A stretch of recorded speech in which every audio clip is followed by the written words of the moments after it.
Simple students, आज की जो पेपर प्रेजेंटेशन है वो इंग्लिश का पेपर है 10th क्लास का। 10th क्लास के इंग्लिश के पेपर के प्रेजेंटेशन में बताऊंगी कैसे करनी है।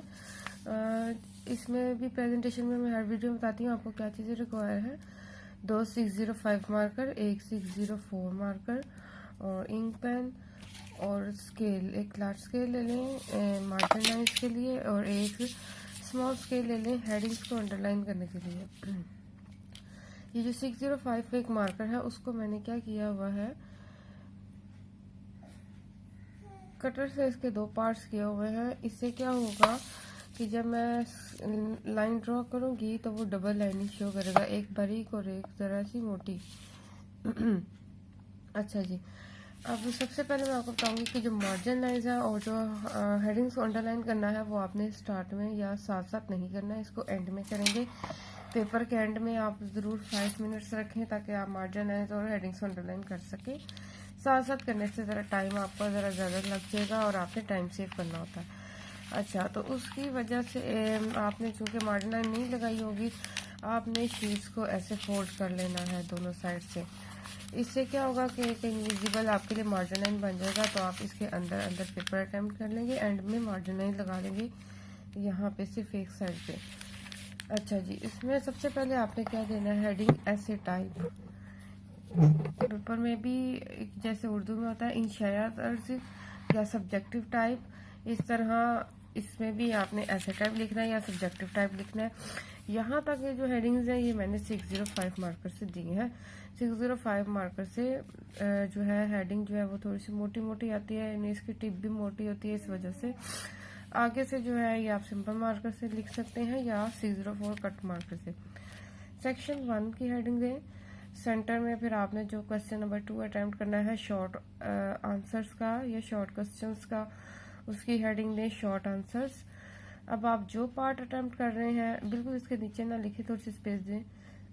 जो पार्ट अटेम्प्ट करेंगे उस पार्ट को मेंशन करें, आंसर उसका आंसर लिखें। क्योंकि ये 2 मार्क्स का होता है शॉर्ट क्वेश्चंस जो है इसके आंसर्स, तो आप 3 to 4 लाइंस में इसका आंसर कवर करें, इससे ज़्यादा लेंथी मत लेके जाएं। उसके बाद जब आप नेक्स्ट आंसर स्टार्ट करने लगेंगे, आप यहाँ पे एंडिंग लाइन नहीं लगाएंगे। आपने क्या, क्योंकि अभी क्वेश्चन कंप्लीट नहीं हुआ तो एंडिंग लाइन नहीं आएगी। आपने एक लाइन स्किप करनी है, उसके बाद नेक्स्ट पार्ट जो आप अटेम्प्ट कर रहे हैं उसको मेंशन करना है, फिर आंसर लिख के उसको स्टार्ट करना है। नेक्स्ट सो आप चलते जाएंगे। 5 पार्ट्स जब आप अटेम्प्ट कर लेंगे आपका क्वेश्चन एंड हो जाएगा, तो आपने उसी मार्कर से एंडिंग लाइन लगा देनी है। फॉर एग्जाम्पल आप एंडिंग लाइन लगा रहे हैं, उसके नीचे 2 से 3 या 4 लाइंस रह गई हैं, तो आपने नेक्स्ट क्वेश्चन यहाँ से स्टार्ट नहीं करना, बल्कि आपने क्या करना है, इसे क्रॉस कर देना है और नेक्स्ट पेज पे मूव करना है। फॉर एग्जाम्पल अगर आपका हाफ पेज रह जाता है तो फिर आप क्या करेंगे, यहीं से स्टार्ट करेंगे।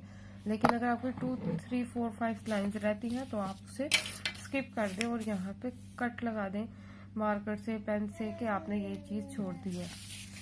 इसके बाद जो है सेक्शन 2 आ जाता है। सेक्शन 2 में अब आप जो सा पहले क्वेश्चन अटेम्प्ट करना चाहते हैं आप उस क्वेश्चन की हेडिंग दें। अब मैंने तरतीब से लिखे हुए सारे। क्वेश्चन नंबर 3 उसकी मैंने 605 मार्कर से बोल्ड हेडिंग दे दी।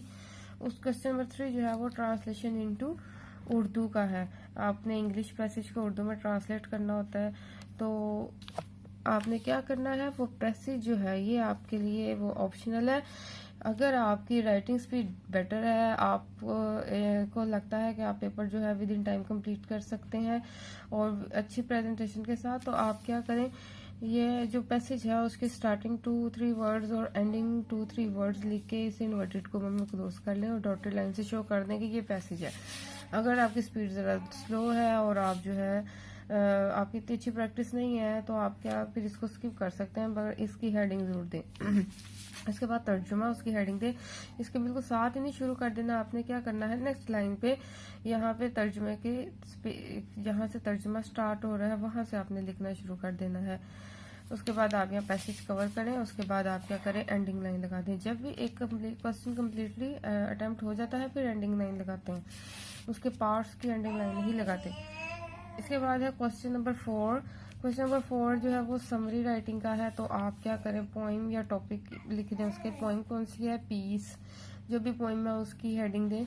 उसके बाद राइटर का नेम लाजमी लिखें। राइटर का नेम जो है आपको याद करने की ज़रूरत नहीं, पेपर में राइटर का नेम मेंशन होता है, क्वेश्चन में आप ये लिख देंगे तो ज़्यादा अच्छा लगेगा। स्किप करना चाहें तो कर सकते हैं। उसके बाद राइटर का नेम लिखे, लाइन स्किप की मैंने। और जब भी आप कोई भी पैसेज स्टार्ट करते हैं तो आप हमेशा जो है इतनी स्पेस दे के स्टार्ट किया करें। यहाँ से आप लिखना शुरू करें और फिर सो ऑन। और समरी जो है फुल ऐसे लिखते ना जाएं, पैसेज के फॉर्म में लिखा करें। 5 लाइंस का पैसेज हो गया, नेक्स्ट पैसेज स्टार्ट कर दिया, फिर नेक्स्ट स्टार्ट कर दिया, पैसेज के फॉर्म में लिखा करें। और जब भी पैराग्राफ जो है स्टार्ट करें उसमें इतनी स्पेस छोड़ के स्टार्ट करें। नेक्स्ट जो है आपका होता है क्वेश्चन नंबर 5। अब इसके 2 हेडिंग्स थी तो मैंने क्या किया, क्वेश्चन नंबर 5 को साइड पे लिख दिया, कोई मसला नहीं। आप सेंटर में भी तीनों को लिख सकते हैं, तो आपकी अपनी चॉइस है, जैसे आपको प्रेजेंटेशन अच्छी लगती है आप वैसे अटेम्प्ट करें। और हाँ जी, मार्जिन लाइन्स जो है लगाते हुए आपने फर्स्ट लाइन स्किप करनी है, फर्स्ट लाइन से मार्जिन लाइन स्टार्ट नहीं करनी। मार्जिन स्टार्ट करके एंड में भी आप चाहे एक लाइन छोड़ के एंड लाइन पे भी मार्जिन लाइन ड्रॉ करें। इसके बाद ऐसे राइटिंग की हेडिंग देनी है, ऐसे का क्वेश्चन है ये। उसके बाद जो सा भी आप टॉपिक चूज कर रहे हैं उस टॉपिक की हेडिंग दे। ये दोनों हेडिंग जो है मैंने 605 मार्कर से दी है। इसके बाद आप ऐसे स्टार्ट करें। ऐसे राइटिंग पर भी मैंने एक प्रेजेंटेशन बताई थी कैसे कैसे अटेम्प्ट करना है, वो बीएससी लेवल का था। 9th क्लास वाले भी उसको फॉलो कर सकते हैं। आपने जस्ट लेंथ का ख्याल रखना है कि आपने कितनी लेंथ लेके जानी है, तो आप ज़रूर वो वीडियो देखें और ऐसे राइटिंग का तरीका देखें कैसे अटेम्प्ट करना है। इसके बाद है पैराग्राफ राइटिंग, यानी कि ये ऑप्शन होती है कि आपने ऐसे राइटिंग लिखनी है या पैराग्राफ राइटिंग। तो आप जो से भी क्वेश्चन अटेम्प्ट कर रहे हैं आप उसकी हेडिंग दें, बस उसका टॉपिक को मेंशन कर लें। नेक्स्ट जो है क्वेश्चन नंबर 7 है डायरेक्ट इनडायरेक्ट। अब डायरेक्ट इनडायरेक्ट जो है उसके आप 2 तरीके हैं। आप फर्स्ट पार्ट लिखें तो आप उसके जो है डायरेक्ट फॉर्म, जो मतलब क्वेश्चन आपको दिया हुआ है अगर वो डायरेक्ट फॉर्म में है तो आप डायरेक्ट फॉर्म की हेडिंग दें। मेरे ख्याल में ये इनडायरेक्ट फॉर्म वाले ही आते हैं कि आपको डायरेक्ट दी होती है और आपने इनडायरेक्ट में कन्वर्ट करना होता है। तो आप यहाँ पे एक दफ़ा ही इनडायरेक्ट फॉर्म्स ऊपर लिख दें, उसके बाद first part, second part, third part उसमें जस्ट उनका आंसर लिखें। आपको वो एज डायरेक्ट फॉर्म और इनडायरेक्ट दोनों फॉर्म लिखने की ज़रूरत नहीं है। आप जस्ट इनडायरेक्ट फॉर्म लिखें और पार्ट मेंशन करें उसकी इनडायरेक्ट फॉर्म लिखें, सेकंड पार्ट मेंशन करें उसकी इनडायरेक्ट फॉर्म लिखें, ठीक है। और ये इनडायरेक्ट फॉर्म्स की हेडिंग जो है वो इतनी ही 6054 मार्कर से छोटी सी हेडिंग यहाँ स्टार्ट में दे दें। उसके बाद पार्ट्स की हेडिंग देकर उसको अटेम्प्ट कर लें। उसके बाद क्वेश्चन नंबर 6 जो है वो पेयर ऑफ वर्ड्स का क्वेश्चन है। तो पेयर ऑफ वर्ड्स की हेडिंग आ गई। इसमें अब फर्स्ट पार्ट, अब आपने क्या करना है, पेयर ऑफ वर्ड्स जो लिखना है एक्सेप्ट और एक्सेप्ट। इसका अगर क्वेश्चन है तो एक्सेप्ट की मैंने जो है वो उसकी हेडिंग दिया, मैंने उसके साथ ही नहीं लिख दिया, मैंने वो लाइन छोड़ दी है। नेक्स्ट लाइन पे आके उसके बिल्कुल नीचे से मैंने स्टार्ट कर दिया यहाँ से। अगर यहाँ तक आपका कंप्लीट नहीं हो रहा, आगे भी जा रहा है, तो आप बिल्कुल इसके नीचे से यहाँ पे आके इसको एंड करें। उसके बाद नेक्स्ट एक्सेप्ट, उसको भी मैंने ऐसे किया। इस तरह देखें कितना अच्छा लग रहा है। और इसके बाद सेकंड पार्ट भी इस तरह आपने अटेम्प्ट करना है, पेयर ऑफ वर्ड्स। अच्छा जी, इसके बाद जो नेक्स्ट है लास्ट क्वेश्चन होता है question number translation. Urdu passage है उसमें आपने इंग्लिश में ट्रांसलेट करना होता है। तो आप लिखें गिवन पैसेज, शेर एक ताकतवर और सो ऑन करके लास्ट वाले 2-3 वर्ड्स लिख लें। इन्वर्टेड कॉमा में ये कंपलसरी नहीं है, ये सिर्फ प्रेजेंटेशन के लिहाज से है। आप इसको स्किप करना चाहते हैं तो कर लें, ट्रांसलेशन की हेडिंग दें, उसके बाद आप उसकी ट्रांसलेशन कर लें। लेकिन अगर आप ये लिख लें तो अच्छी बात है। और ये मैंने पेपर एंड कर दिया, क्लोज कर दिया। जैसे ही आप पेपर क्लोज कर लें और आपके पीछे से स्पेस रह जाए या पेजेस की बच जाते हैं तो आप इनको क्रॉस ज़रूर कर दिया करें, ठीक है। अगर आपके आगे 1-2 पेजेस रह गए हैं उनको आप फुली क्रॉस कर लें जी। पेपर अटेम्प्ट हो गया आपका। उसके बाद आप क्या करें, स्केल पकड़ें, शॉर्ट स्केल जो है सबसे पहले उसको पकड़ें और हेडिंग्स को अंडरलाइन करना शुरू करें 605 मार्कर से। हेडिंग्स जब अंडरलाइन हो जाए सारी, उसके बाद आपने लार्ज स्केल्स पकड़ना और मार्जिनल लाइंस एंड पे लगानी है। अच्छा जी, और इसकी मैं टाइमिंग डिवीजन्स भी आपको बताऊंगी नेक्स्ट वीडियो में कि आपने कैसे पेपर अटेम्प्ट करना है विद इन टाइम और किस क्वेश्चन को कितना टाइम देना है और कितना अटेम्प्ट करना है, कितनी लेंथ रखनी है। इस वीडियो को जरूर लाइक और शेयर करें, कमेंट्स में मेंशन करें आपको वीडियो कैसी लगी। और अगर आप किसी और टॉपिक पर वीडियो चाहते हैं आप ज़रूर सजेशन दें, मैं उसी को फॉलो करके वीडियोस पे वीडियोस बना रही हूँ जो व्यूअर्स रिक्वेस्ट करते हैं।